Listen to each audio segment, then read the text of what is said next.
Peach Blossom Det. Chapter 5. This immortal lord was like an old tree battered by the snow and frost, one whose branches could not help but bloom with flowers at the first touch of a spring breeze. Simply put, I was over the moon. In my unadulterated joy, I stared at the man opposite me a tad too long, and without realizing it, my smile had widened. Li Siyuan's cough behind me jolted me back to my senses. I had been making to grasp Zhao Heng by the hands, but the coughing intensified. The prince of the Eastern Commandery looked a little worried.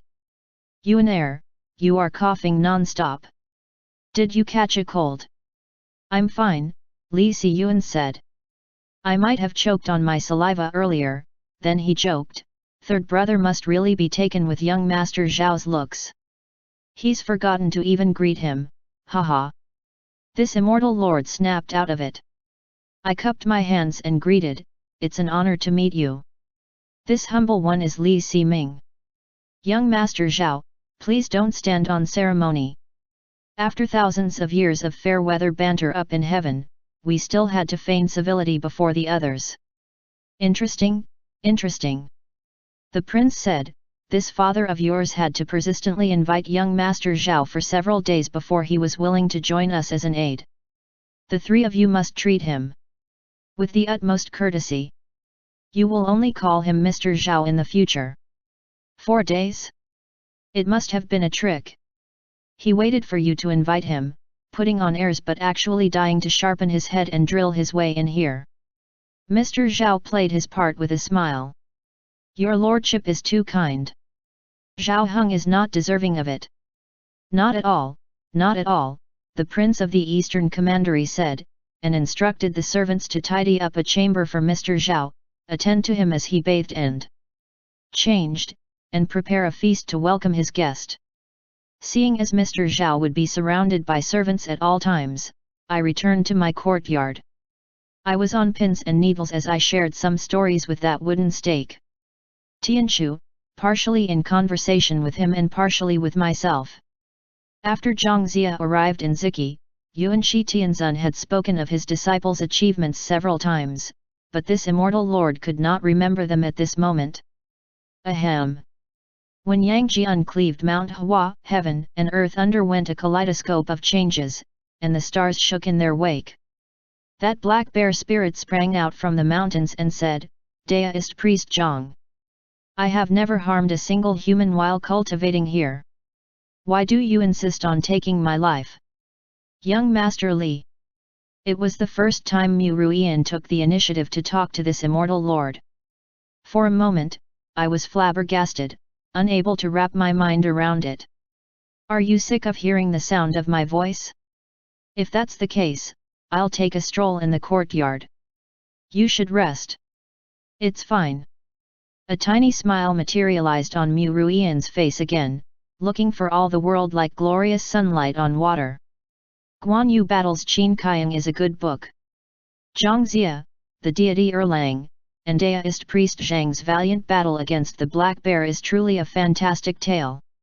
I coughed, self-conscious. You caught a cold after falling into the water today, so you should lie down and warm yourself up. I cough. This young master will instruct the servants to boil you some ginger soup. I spent the last hours of the day strolling through the courtyard. Mu Ruian and I exchanged a few words of pleasantries at the welcome feast for Mr. Zhao, and returned to our respective chambers once it ended. After my nighttime routine, I lay down beside Mu Ruian. When the night was deep and all was still, I heard soft laughter overhead. Song Yao, are you intoxicated with bliss yet, sharing the same bed as Tiancha Xingjun? Restrained in Li Siming's mortal flesh, I could not return fire, so my only response was to rise from the quilt. The voice overhead asked, what are you getting up for? It won't do to alarm Tiancha with a sudden motion. Lie down. I'll release you. My mind cleared, and my limbs relaxed. Breaking free of Li Siming's body, I raised my eyes for a look around, then passed through the door. Standing under the moonlight, the speaker said, fortunately, there is an art for cloaking immortals. If someone were to see you and me in this state, nonsensical rumors would fly. After enduring it for half a day, this immortal lord could finally close that distance between us. Heng Wen. Heng Wen Qingjun fanned that worn folding fan of his. I saw you embracing Tianzhu and acting intimate with him from the heavenly court, and couldn't help but descend for a look.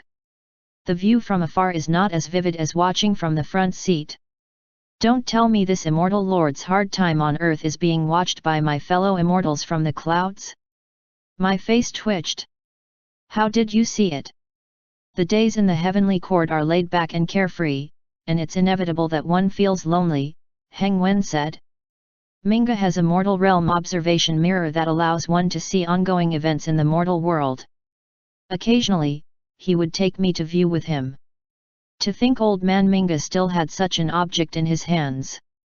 Who knows who else he had asked along to watch the mirror other than Heng Wen. At the thought of all those eyes in heaven were watching while I was hugging, channeling air to, and feeding medicine to Tianzhu, my face burned. Since you saw it from the mirror, you should know the kind of life I've been leading after descending here. Is your trip down this time on the Jade Emperor's order or is it a private undertaking? Having been friends with Heng Wen for thousands of years, this immortal lord knew his temperament well. Despite his mean words, he must have seen how tragic a sight I was in the mortal world, and so descended exclusively to lend me a helping hand. Minga Xingjun has so many trifles to attend to that he has no time to concern himself with what's happening here. Heng Wen said in a leisurely tone. Nanming Dijun is a formidable man in this life.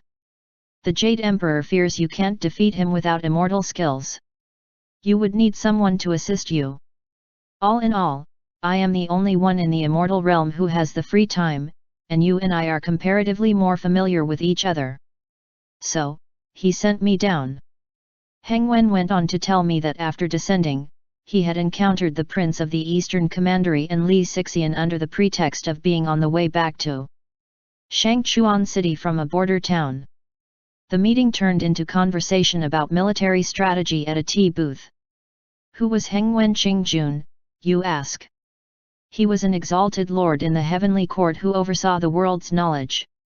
With just a few words, he had beguiled the Prince of Eastern Commanderies so that the latter, dizzy with amazement, called him a gentleman of outstanding talent and repeatedly invited this great god to his residence. As of late, this immortal lord held no shortage of pent-up resentment against the Jade Emperor, but I had misjudged him. Although the Jade Emperor committed the occasional abhorrent act, he was still immensely virtuous, wise, and benevolent. Sending Heng Wen down to the mortal world was like giving the cold and starving a bowl of hot ginseng soup in the snow. That was how benevolent this was. It was like bestowing a pair of wings on a ferocious tiger that was wise. I stood with Heng Wen by the lotus pond and took him in, my heart full of joy. Returning my gaze, Heng Wen smiled. This time, I descended using the name you gave me, Zhao Heng. I gave a silent chuckle and suddenly remembered something. Where is the chamber they put you up in? Show me so I'll know the way. Heng Wen readily led me over. As it turned out, it was in the principal wing to the left after exiting my Han court. Looking into the chamber, I could not make out a thing in the nighttime dark. I felt my way to the bedside, where I took my seat, and could not help but sigh. I feel like sleeping whenever I see a bed. I haven't been sleeping well. If you want to sleep, go ahead, Heng Wen said. In any case, Li Ximing is still in bed with Tianzhu. I'll send you back before dawn. This immortal lord did not stand on ceremony with him. I was tormented throughout the day, and at night, I was still painfully conscious of Tianzhu beside me, taking care not to crush him when I turned over and not to block my airway when I slept so that I would not startle him awake by snoring. It was one worry after the other. I had no peace of mind. This immortal lord rolled onto the inside of the bed and yawned, feeling sleepy. Heng Wen lay down beside me, and I said, you might as well lift me out every night. Let Li Ximing sleep with Tianzhu. This immortal lord will find his own bed. Heng Wen said leisurely, listen to yourself. You share a bed with Tianzhu Xingjun of all people every night, and you're still nitpicking your circumstances. Aren't you afraid lightning will strike you? You seem to enjoy it when you're hugging Tianchu, feeding him medicine, and channeling air to him, so why are you putting up a front before me? He moved his head closer to my ear and whispered, so, is your heart moved, getting Tianchu seeing Jun's divine favor? I reached out to wrap my arms around Heng Wen, propping myself up as I said lasciviously, Tianchu might be delicate and pretty, but how can he compare to elegant, unparalleled charm that ranks Heng Wen Qing Jun first in all of heaven? With Qing Jun by my side, how could Song Yao have eyes for anyone else? Song Yao has had only one evil design these thousands of years, and that is to have one nighttime tryst with Qing Jun. If Qing Jun agrees. I agree, Heng Wen said in a low baritone. Now what? This immortal lord curbed my lascivious smile and said in all seriousness, then the heavenly troops will descend and capture us back to the heavenly court. The Jade Emperor will definitely show you mercy, and punish you with detention or a demotion. At worst, you'd be a Yuan Jun of the same rank as me. On the other hand, my head will roll on the immortal execution terrace, or worse, my head will roll and then I'll be struck by a bolt of lightning that obliterates me clean. Heng Wen knocked me back onto the pillow. You know the consequences, so when you are with Tianchu, remember not to go too far. You can very well imagine your fate if you, the one who set the trials, end up on the receiving end instead. When that happens, I might not be able to protect you. So, he was afraid that this immortal lord would develop feelings for Tianchu after channeling a few mouthfuls of air to him. I yawned. Don't worry. When I was immortal, a fortune teller said I was doomed to suffer a fate of eternal solitude. I'm destined to 100 lifetimes without a wife, and even if I were to reincarnate 100 times, no one would take a fancy to me. Have I told you? Before I ascended to the heavenly court. Heng Wen mumbled, you've said this many times, turned over, and fell silent. This immortal lord frowned. I'm not done talking. You didn't even know what I was about to say, and your first response is to tell me you've heard this story before. Talk about shutting your friend down. Heng Wen did not even make a sound of acknowledgement. From the looks of it, he had fallen asleep. I sighed in resignation and rolled over, facing inward. Perhaps I really had told him about that incident before. I had probably rambled once or several times to Heng Wen about all my mortal follies from before my ascension. However, I thought it was still worth talking about, and for good reason. Because in all my thousands of years of existence human and immortal, that incident was the only one that had anything remotely to do with that word. It was the one and only time I had fallen in love as a mortal. I was in the prime of my youth then, and I would spend whole days frequenting the brothels for entertainment, thinking myself to be a free-spirited romantic. One day, while on the streets of Chang'an, a sudden look back revealed to me ravishing beauty leaning against a railing, and with this one glimpse, she sealed my fate. She was a courtesan who sang in the brothel. A song from her would set you back 10 bolts of fine silk, and you needed at least 100 taels of gold to spend a night with her. I generously blew 1,000 taels, easily exchanging them for a glorious night with her. Unwilling to make her feign conjugal bliss in bed, I simply sat and chatted with her every night, doing all I could to please her in the hope that she would willingly profess her love for me. In the end, she did not fall for me, but for an impoverished scholar. She sold off all the jewelry, antiques, jadeware, valuable ink slabs, and the precious 7-stringed zither that I gifted her to rent a house for the impoverished scholar and sponsor his studies. She also bribed every official involved, so that he could participate in the imperial examination. In the end, that impoverished scholar emerged as the top scholar in the imperial examinations. A pink sedan chair carried her into his residence, where they finally wedded, and she became another man's wife. And so, a love story for the ages made its rounds on the streets. And in that tale, I was the sucker who financially helped the lovebirds get together. One can very well imagine just how crushed this immortal lord was. I drowned my sorrows in wine in the day and lamented my broken heart with poems at night. I could recite every one of the mournful poems and forlorn verses backward from Li Shangyan's lamentation of the passing of spring to Wei Zhuang's melancholy of autumn to Du Mu's 10-year intoxicating dream of Yangzhou. I was broken-hearted from the 9th day of the 9th month to the 5th month of the following year. I caught her during the Dragon Boat Festival, in the main hall of the temple where she would light incense. I asked her then, in what way is that scholar better than me? My love for her was deep and sincere, yet she had given her heart to a scholar. She replied, young master speaks of nothing but love, but in truth, you do not understand what love is. You thought falling for someone meant squandering money, and that loving someone was to give gifts of a precious 7-stringed zither, scented fans, jade bracelets, and golden hairpins. My husband, though poor then, could open up his heart to me and I, him.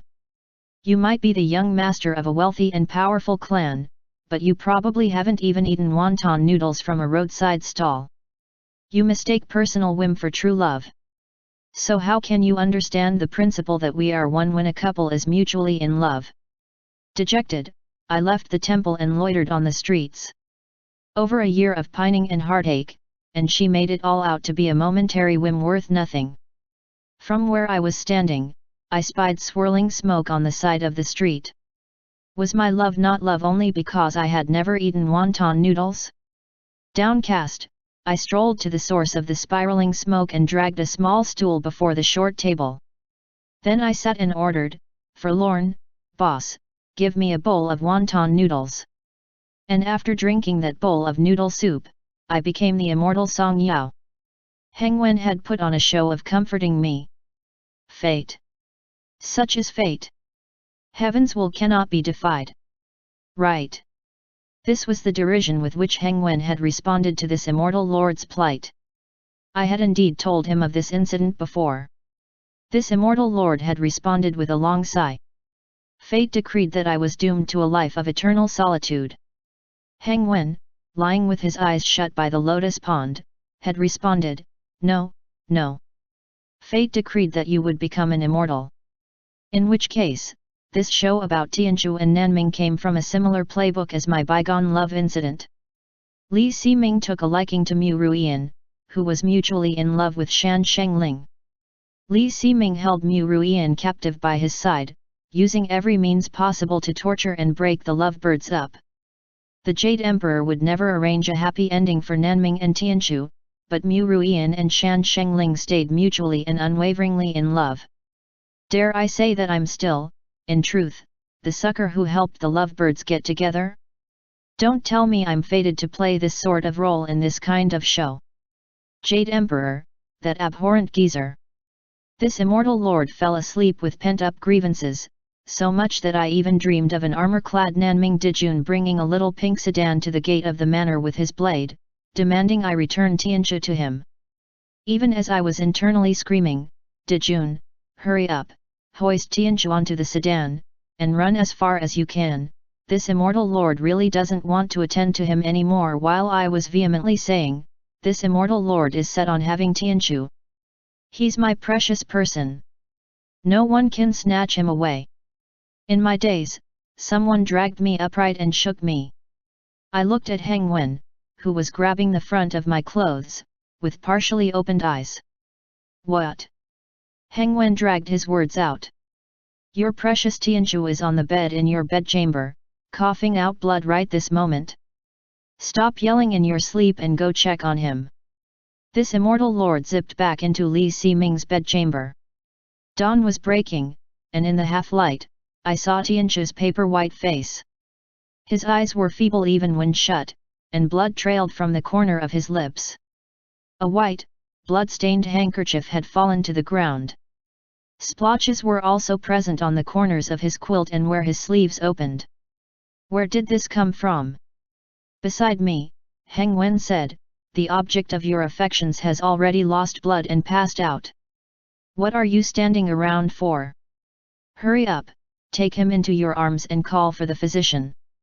Then he raised a hand and pushed me into Li Ximing's body. I rolled over and sat up from the bed. Half holding up Tianzhu, I wiped the blood at the corner of his lips. Heng Wen had used a cloaking spell, but he had made it just so that Li Siming's mortal eyes could see him. From his seat on a stool, he watched Tianchu slump in my arms with a smile. Bracing myself, I yelled, "Men!"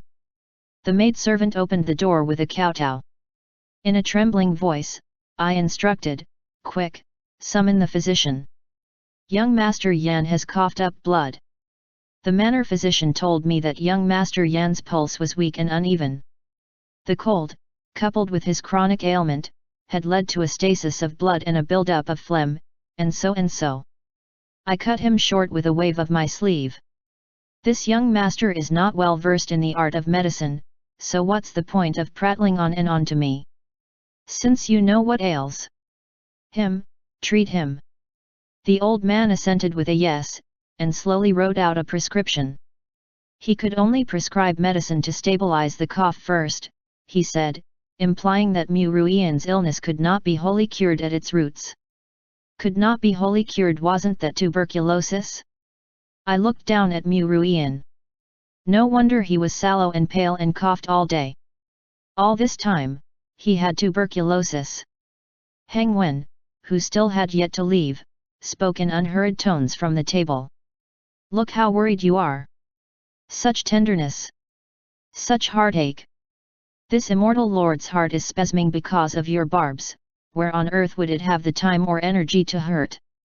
Seeing now that no one was around, I said under my breath, "The day has already broken. Isn't young Master Zhao worried that someone would go looking for the advisor?" "You're right," Heng Wen concurred. "I shall return to my bedchamber, then. Watch over Tianchu." A flash of silver light, and he vanished. Finally, this immortal lord sat on the edge of the bed. Tianchu had yet to wake up. I placed his hand back under the quilt and tucked him more snugly under it. The Jade Emperor seemed to be especially ruthless toward Tianchu.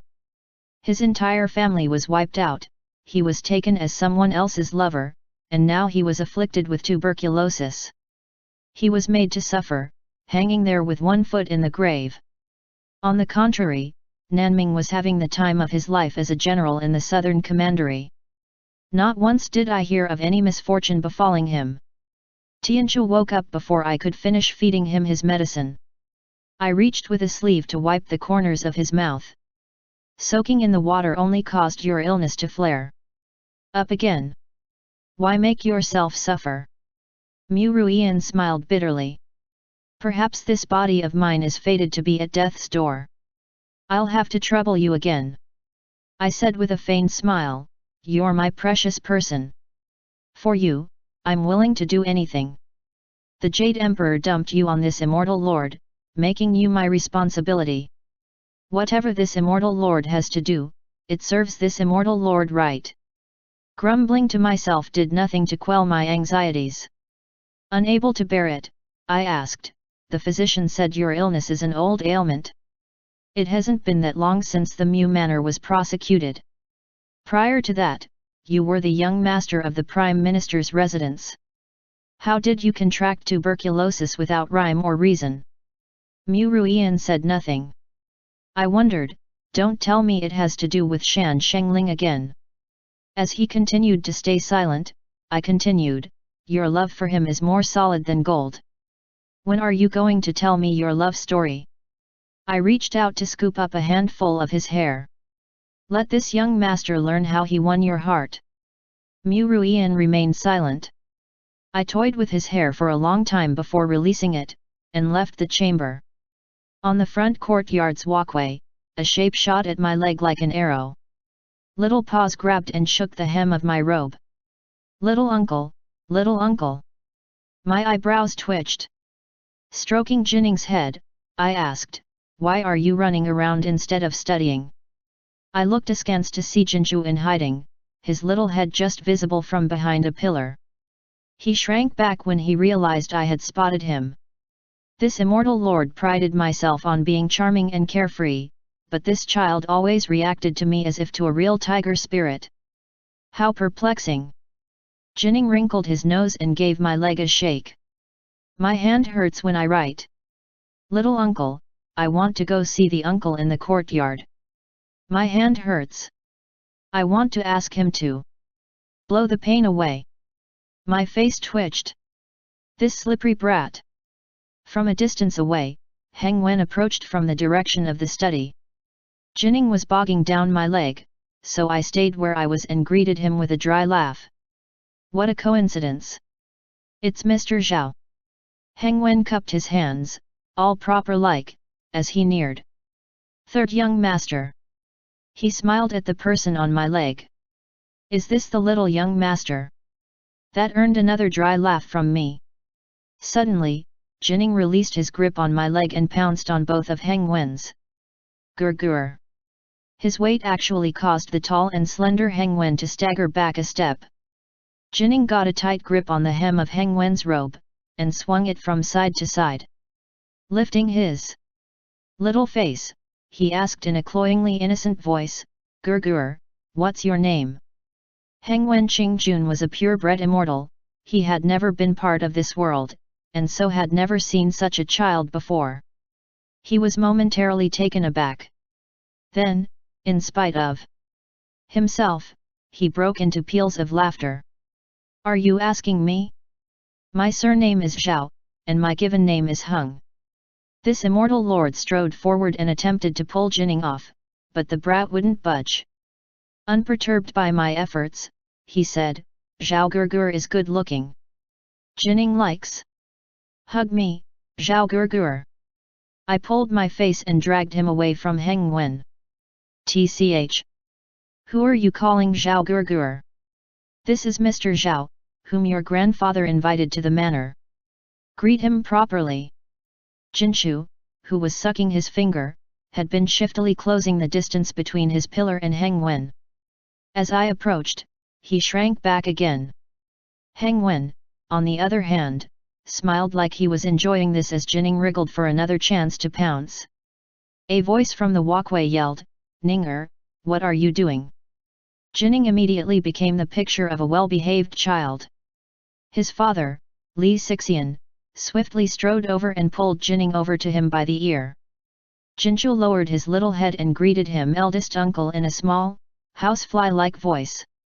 Li Xixian reproached the boy sternly, so ill-mannered before this honored guest. Is this how I raised you? Return to your room and copy the protocol of proper conduct and mindful speech 100 times. Jinning's pout quickly turned into a sob and sniffle. The two wet nurses collected Jinning and Jinshu and whisked them away. Jinning cried as he walked, but even as he wiped his snot with his sleeve, he did not forget to look back at Heng Wen. Li Xixian cupped his hands. My son is out of line and has been rude to Mr. Zhao. Mr. Zhao, please do not hold this against him. Mr. Zhao was smiling so widely that his eyes were narrowed to slits, so how could he be holding anything against this child? Eldest young master, you're too polite. The little young master is young and simple by nature, but his speech and insights have a natural intelligence to them. Someday, he will become an extraordinary talent. Li Xixian demurred this compliment with polite humility, then turned to this immortal lord. Father is in the main hall. He calls for you to make haste and see him. Li Xixian's expression was heavy.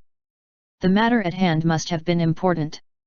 It was with no shortage of anxiety that this immortal lord hurried to the main hall, and was greeted by Li Xiyuan near the Chinese parasol tree. Partially covering his mouth, he whispered, Father found out about you and the man in your courtyard. He's furious. The prince of the Eastern Commandery stood at the head seat in the main hall, expression absolutely livid. This immortal lord had barely set foot in the room when he barked, close the doors. The doors slammed tightly shut. The prince pointed to the dense cluster of memorial tablets on the family altar behind him, and commanded, kneel. I had no choice but to obey. Tch, old fogies, this one kneel from me will set your reincarnation back 1,000 years. Have fun having your good fortune compromised for 3 lifetimes. The tips of the prince's beard bristled. Unfilial son. As your father, I have never disciplined you over these 10 or 20 years given how dim-witted you were. To think you'd even have a homoerotic fetish in a kept man now.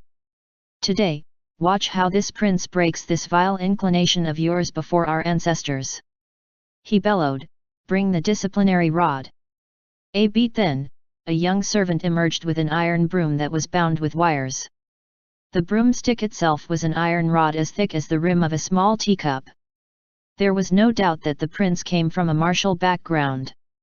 Even his domestic discipline tradition was this violent. On his orders, the young servant pinned me down to a long bench that was brought in, making certain I could not move. The prince of the Eastern Commandery rolled up his sleeves and swung the broom onto my back. A heavy thud rang out, and the iron wires pierced my flesh. This immortal lord let loose a tragic cry of pain. Golden light entered my vision, and I abruptly shot into the air. Heng Wen grabbed hold of this immortal lord and whispered, "Sorry, I'm late," as he gently stroked my back. "Were you injured? Does it hurt badly?" He looked apologetic, his gaze worried. "How could that one blow hurt my real self?" I said with a smile. It was Li Siming's mortal flesh that felt the pain. "Thanks to you, it only hurt for a moment. If I were unable to count on Minga Sing Jun, who knows how battered I would be." Heng Wen's expression relaxed. He stayed by my side as we floated and watched as the prince battered Li Siming, one merciless swing after the other. Li Siming's back was covered in blood. The young servant said in a sobbing tone, "Your lordship, third young master seems to have fainted." Only then did the prince stay his hand. Bastard! To think he'd faint! The young servant turned Li Siming over, put a hand under his nose, and wailed, "Your lordship, third young master isn't breathing anymore." Alarm flashed across the prince's face. The young servant dashed off to call for the physician. From our spots above it all, Heng Wen and this immortal lord observed the hordes surrounding the living body to feel his pulse, administer acupuncture, force medicine down his throat, pinch his philtrum, and apply ice to his person. I was watching with great interest when I suddenly remembered something. The Prince of the Eastern Commandery's ruthlessness had brought even his son into this condition. Had he laid his hands on Tianzhu yet? I hurriedly zapped back to my courtyard. Not in the bedchamber. Not in the courtyard, either. I chanted a tracing spell to look for him. As it turned out, he had been dragged to the woodshed in the back garden. I hurried over in time to see that a burly servant was just delivering the bowl in his hand to Mu Ruian's mouth. The reddish-black decoction in the bowl still had white foam floating on it. The sight of the bowl thrilled Mu Ruian. The tips of his brows and eyes belied only elation as he tilted his head up in anticipation. "Never have I seen you so cooperative when I fed you." I flew into a rage and sent a small flash of lightning down. The bowl in the burly servant's hands shattered against the ground, and the decoction sizzled on contact, emitting white smoke. The burly servant looked in the air, his expression one of terror. How can there be lightning in the room and be broad daylight? Ghost! There's a ghost! He prostrated over the ground and kowtowed hard. "Please spare my life, O great immortal! Please spare my life!" Then he scrambled out of the room, wailing, "Ghost! Ghost, my foot! What sort of ghost could send down lightning?" Mu Ruian looked down, then up at the sky. With a self-mocking, bitter smile, he lamented, "Looks like heaven is really making a fool out of me." "Well, Tianzhu, as long as you know. The one making a fool out of you is the Jade Emperor. It has nothing to do with any other immortals in heaven." At some point, Heng Wen had appeared by my side. "Even if Tianzhu drank it, it wouldn't have mattered. There was no need for you to reveal traces of your immortal self." "He won't die if he drinks it," I said, "but his stomach will still hurt. I'm too lazy to keep attending to him. Even if he survived drinking poison with no one to save him, he'd become a demon in the eyes of these people. That would spell out endless trouble in the future." Heng Wen watched me but said nothing. We returned to the main hall just in time to see a group of grunting servants carrying Li Siming back to the courtyard. As the prince and his two sons sighed with worry before Li Ximing's bed, this immortal lord plunged back into the body. I opened my eyes slightly and cried out feebly, my voice breaking, Ruian. Ruian. Even if I die, I can't go on without you. Looking miserably in the direction where Heng Wen was floating, I closed my eyes despondently. Once again, he lifted me back into midair, and so Li Ximing went limp again. With tears in his eyes, Li Xiyuan said, Father, looks like we have no other options. Letting third brother keep that man is better than having him turn back into a human piece of wood again, isn't it? Li Xixian chimed in as well, Father, it looks like it's fated. The prince of the Eastern Commandery turned his gaze skyward and let loose a long sigh. What a sin! What evil has this prince done that this little bastard of mine has become like this? His aged eyes welled with tears, and he shut them with unbearable sorrow. Forget it. Even a bastard has his own life with his own fate. Let him be.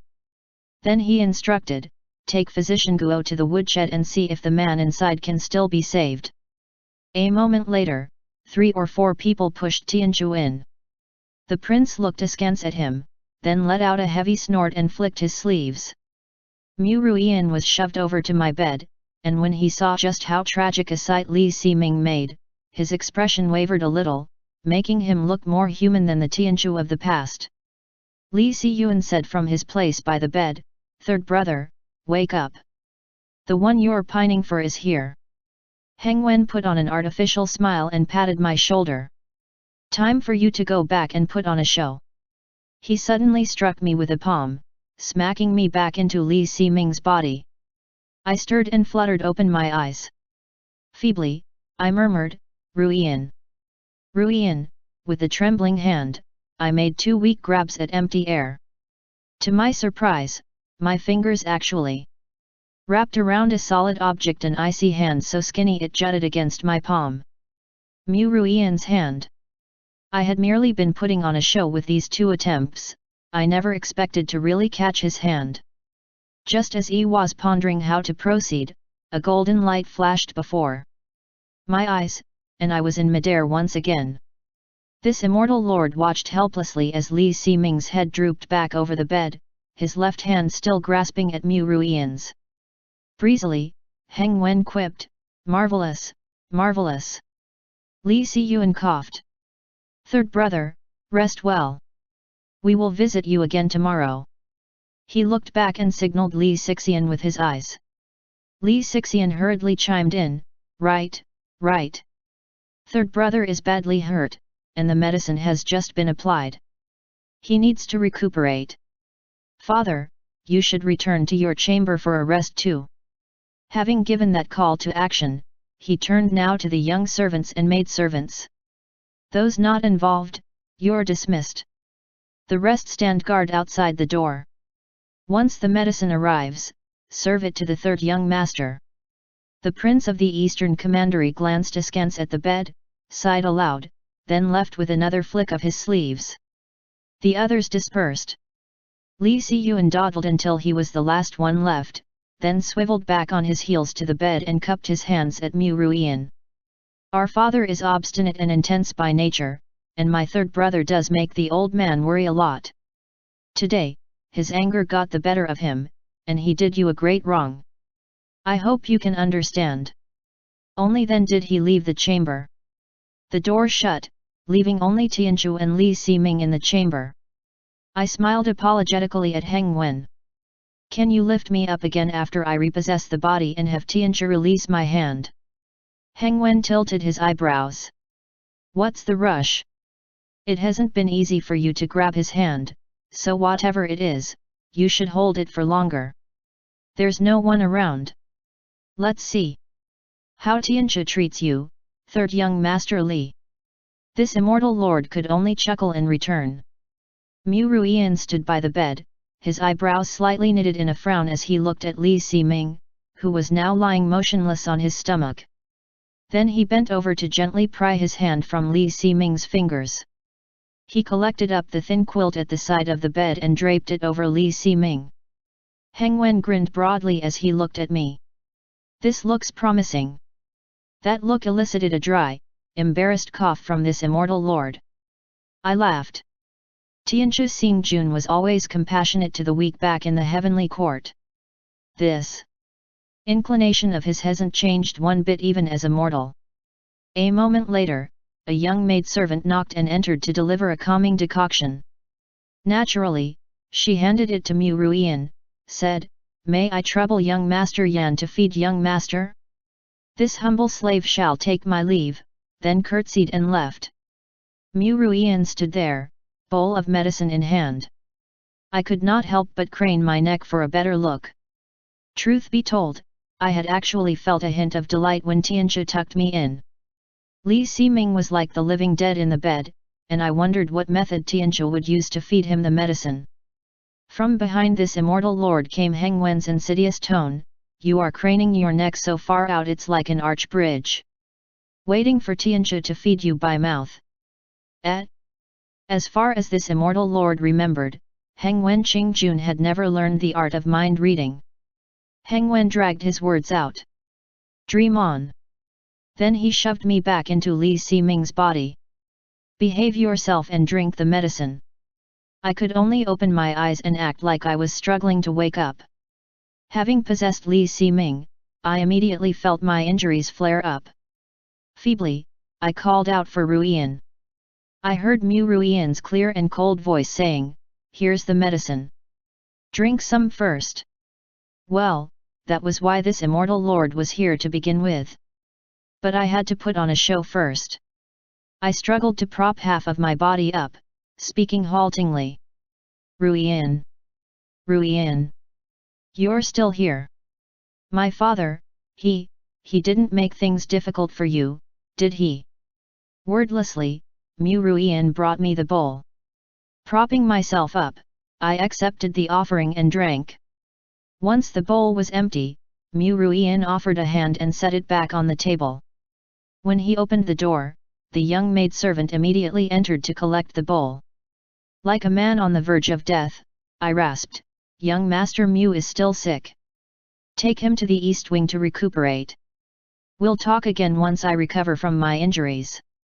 The young maidservant assented. Once again, Heng Wen lifted me into midair. Leaving Li Ximing lying on his stomach in bed, this immortal lord was free to idle the next few days away. At night, I slept in Heng Wen's bedchamber.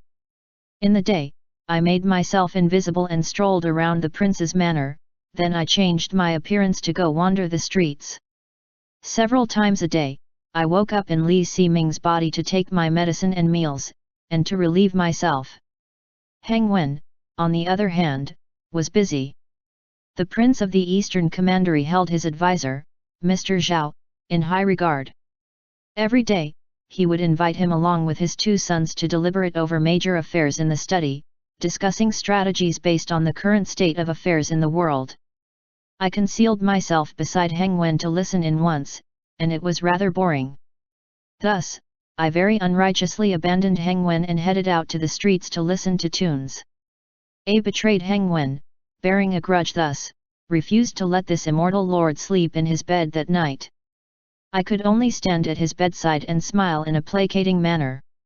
Could Heng Wen Qingjun bear to let a fellow to sleep on a tree branch on a windy night like this? Heng Wen said, face overcast, "There are more than enough unoccupied side chambers in the manor. You can't sleep in one of those." I shook my head. "Unoccupied chambers are plenty, but those with a bed and a quilt are few." "Then go be Li Ximing," Heng Wen said. "Such a big bed in that chamber. And then in the East Wing, Tianchu's bed is soft with a thick quilt. It's also a good place to go." I put on a miserable look, said, "My back will hurt as Li Ximing, and my head will ache sleeping with Tianchu," then swapped on a lascivious smile, setting a hand on Heng Wen's shoulder. "There may be millions of beds in the world, but this humble one only desires Qingjun's bed." Heng Wen scoffed, "You say this like you aren't afraid of being sent to the immortal execution terrace for it." Thus, I successfully wormed my way under Heng Wen's quilt. As expected of my incarnation, Lu Ximing's injuries healed rapidly. In just 4 or 5 days, the bruises faded, and the wounds scabbed over. His recovery meant that my days of leisure had come to an end. Once again, I reverted back to being Li Siming, sleeping on that spacious bed in my bedchamber, and returning Tianjia to my side. My innate form had been roaming outside these past few days, during which I drifted for a look at Tianjia several times. He would merely eat a couple of mouthfuls every day, read several volumes of classics and other books, and then pine for Shan Shengling by a little apricot tree facing the pond, playing a few rounds of chess against himself. Ensconced in such a dull existence, it was small wonder he had fallen ill. I moved Tianjia back into my bedchamber. He still coughed at night. What's more, he would not make a sound. He chose instead to muffle the coughs, covering his mouth tight with his hands. This immortal lord could not but feel compassion toward this choking, frail body. I helped him up and patted his back to ease him, then opened the doors to instruct the servants to brew hot tea, which I then poured for him. With sincerity, I said, "Don't hold back if you feel like coughing. I'm not afraid of being startled from my sleep." Mu Ruian compliantly drank the tea and lay down. With a sigh, I joined him. My head was faintly aching when I heard those mosquito-like calls, "Song Yao Yuan Jun, Song Yao Yuan Jun." Old man Minga, whom I had not seen for several days, was here. And in coming here, he must have new abhorrent jobs for me to undertake. End chapter.